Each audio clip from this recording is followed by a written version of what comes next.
Some mornings you wake up inspired, and today's one of those mornings for me. So behind me is my BMW G30, and I'm running function informed coilovers. Now, a lot of people have been asking me, how do they ride? What's the quality like? How much do they cost? And how do you set up your coilovers once you do install them? So I'm going to talk about all that today. I'm going to talk about the low speed characteristics, the high speed characteristics. I'm going to talk about the rebound damping, the compression damping, and I'm really just going to give you a full overview of what these coilovers perform like and the kind of price point that you want to be looking for if you want similar or better performance. So let's get started. So right now we're in my engine bay, and we're just going to talk a little bit about how to set up your front coilovers and how to set up your rear coilovers. So right now I have my front set to 6 clicks from full soft. The reason that I did that is because I want it to have some forgivability in the front.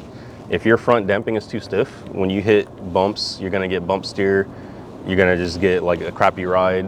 You actually want your front to have some give because that's where you're steering from. And conversely, your rear, you're not steering from there. Your rear has a lot to do, your rear damping has a lot to do with your ride quality. And so if your rear damping is off, it's gonna make your front feel crashy or feel loose as well.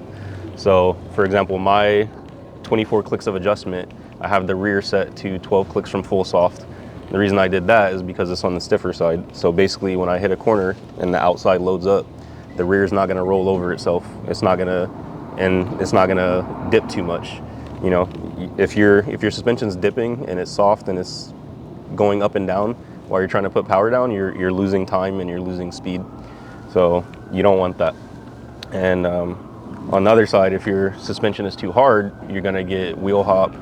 You know, you're going to get just an overly stiff ride. Like it's not going to feel like a good handling car. So you want to be wary of how you adjust your coilovers, and mine are adjusted like that because the roads I drive on, you know, yours might be a little bit different depending on where you drive your G30, but generally about 5 or 6 clicks from full soft in the front, and then somewhere between 8 to 12 clicks in the rear should do just fine. So taking a look here, this is actually where your adjustment knob is at. So you can see that one side says soft and one side says hard, so you have an S and an H. So right now mine is 6 clicks from full soft, so basically I would turn it all the way down to the softest setting, and then the clicks in this one feel pretty good. These are function informed coilovers. Some coilovers don't have a pronounced click, which makes it hard to tell, and that's usually an indication that it's not great valve very well for the setup. So mine is set 6 clicks from full soft up here, and then in the rear I can't show you that because I actually have to take the rear wheel off because the adjustment knob is on the bottom of the shock.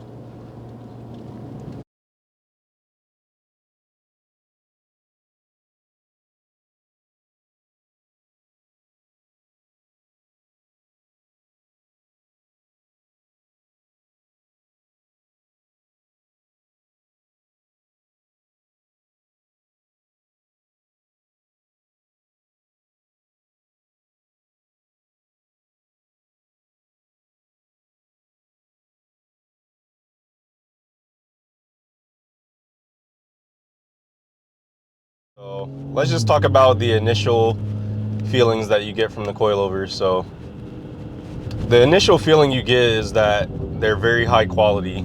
Like there's a certain sophistication to the ride that seems to be added on over the stock suspension. Even just rolling at slow speeds, it feels like a bit of a different car. I can tell that the body's not moving all over the place. It's not overly stiff, it's not doing too much, but it's also not rolling around quite how the factory M Sport suspension does. So let's just turn out here. So this is quite a rough road here. It's not well paved, and my initial feeling is that the car doesn't feel any more rough than it already did stock. In fact, it feels, because it's more controlled, it feels a bit more comfortable actually in terms of rough road quality. The first feeling I get when I start driving the car after installing the coilovers is that there's a specialness to the ride now. There's a sophistication to it as well. Just rolling around at 30 miles an hour, I can tell that the body of the car is not moving around as much as it would with the factory M Sport suspension, which is expected. However, what I wasn't expecting is just the quality of the ride. Like, I haven't lost anything. If anything, it's gained some suppleness. Even though these coilovers are 8K front, 10K rear for the spring rates, it's quite controlled and it doesn't feel overly stiff. The damping feels like it matches the spring rate, which gives the impression of a higher quality ride.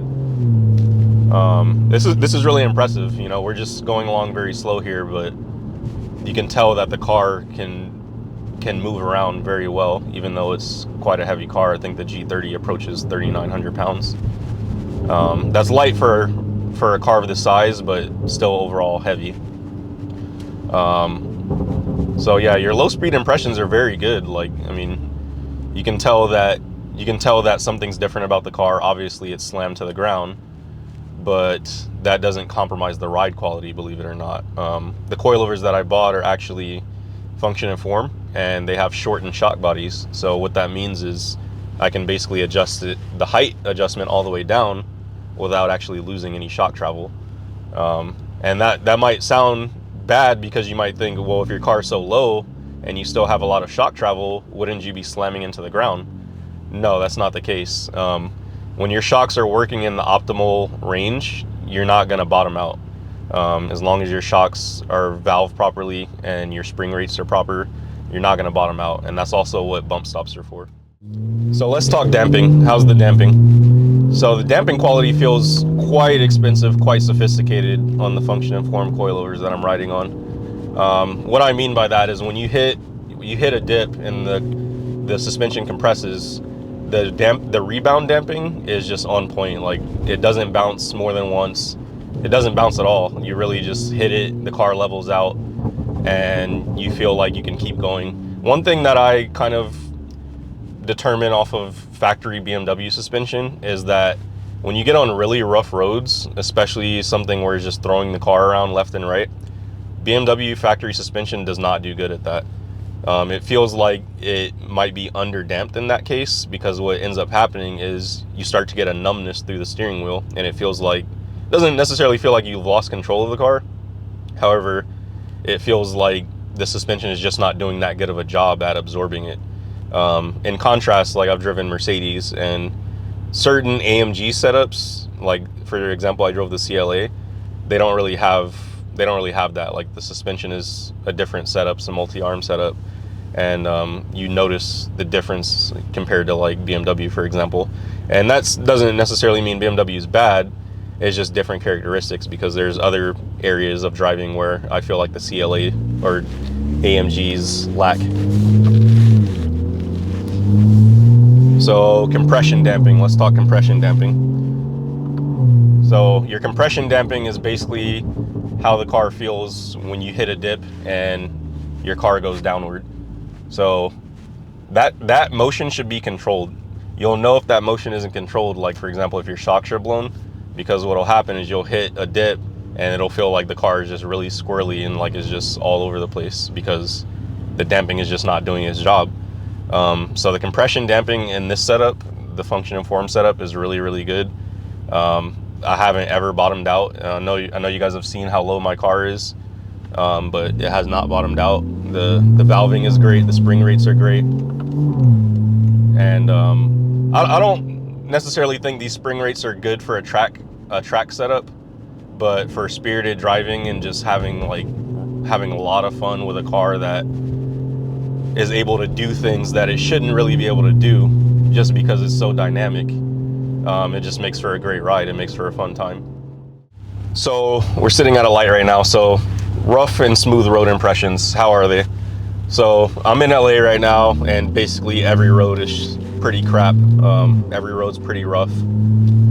So I'm actually very impressed. Like I said, you don't lose any compliancy with this setup, even though it's stiffer than factory, even though it's a lot lower than factory.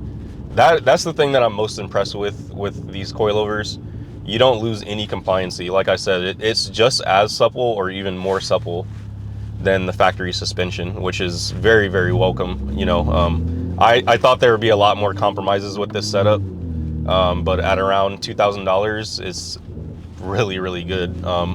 You know, you can spend a bit more to get KW V3, about $2,500, but I'm not sure that you're gonna notice the price difference. You know, not saying that KWs aren't great, but I also wanted a certain aesthetic look, and KW coilovers don't go as low as other coilovers. So that was another factor in me deciding to get function and form coilovers.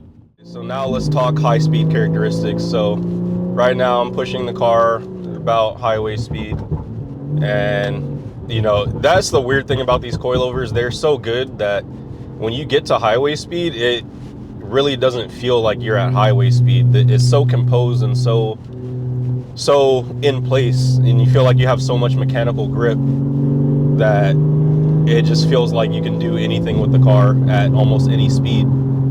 It's really incredible. And right now we're going over 6th Street Bridge. Let's hit a downshift.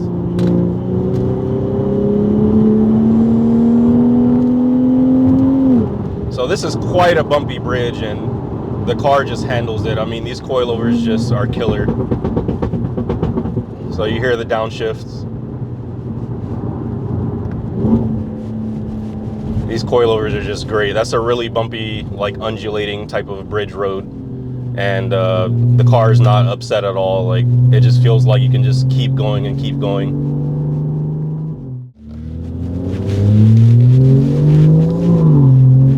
So even on the roughest of roads, like, you get a slight, I mean, you feel it through the car a little bit, but it's really not that bad. Like, the real test of a coilover is, does your mom or girlfriend like it? And in my case, they do. You know, they I'm sure they would not like a rough ride, you know, a car that feels like it's riding like shit, you know, especially compared to how the car was from the factory, you know, because they've ridden in it in both setups, and I guarantee you that they say that it rides good, you know. And so to me, that's the real test. If you can put someone in the car that doesn't really ride in a car like this, and they think that it rides good and that it's impressive, I think that says a lot, because cheap coilovers will definitely not ride good, and you'll know it, you know, because you'll feel it, and your passengers will probably tell you. They probably won't want to ride in your car. In this case, this car is still comfortable. It's still a 5 Series. It still feels like a 5 Series. It's still extremely quiet inside.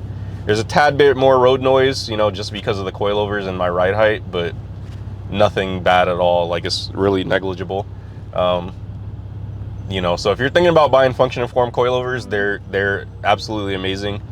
I have them on my G30, but I assume that the quality would be the same for, you know, your G20, for your G12, for whatever BMW you have. Even if you don't have a BMW, you know, I would check out function and form coilovers. The quality of the build is really nice. The welds are really nice on them. I actually have another video on my channel that you can check out where I do like a kind of unboxing review on the coilovers when I got them.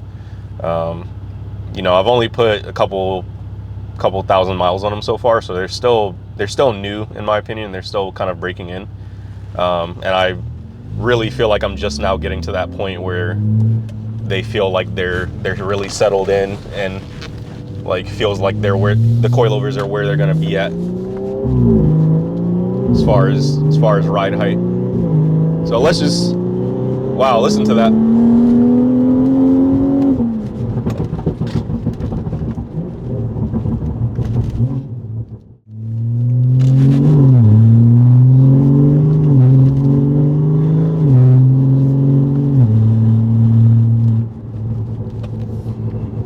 All right, so let's push the car again. We're gonna go over this bridge, 6th Street Bridge. So again, this is a really, really rough bridge. This road is not smooth,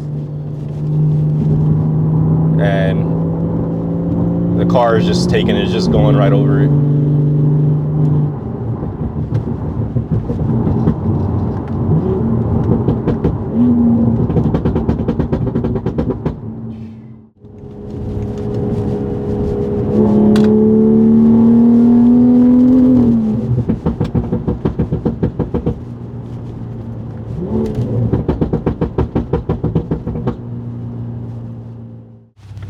So overall, how are they? Function and form coilovers.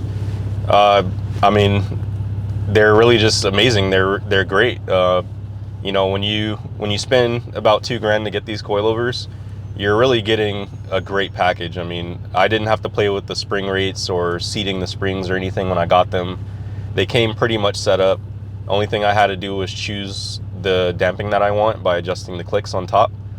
Other than that, I adjusted the height all the way down because I wanted my car to ride really low. But other than that, like, these coilovers are just the real deal. If you're gonna spend $2 grand on some modification for your car, I'd recommend starting with coilovers, because it's something that you're gonna always feel, and that is always gonna make an impression on you every time you get back in the car. Because now when I drive the car, like, the G30 is already impressive and dynamic to me, but adding these coilovers, it just kind of surprises me every time what the car can do and how it feels. So if you're thinking about getting these coilovers, do it.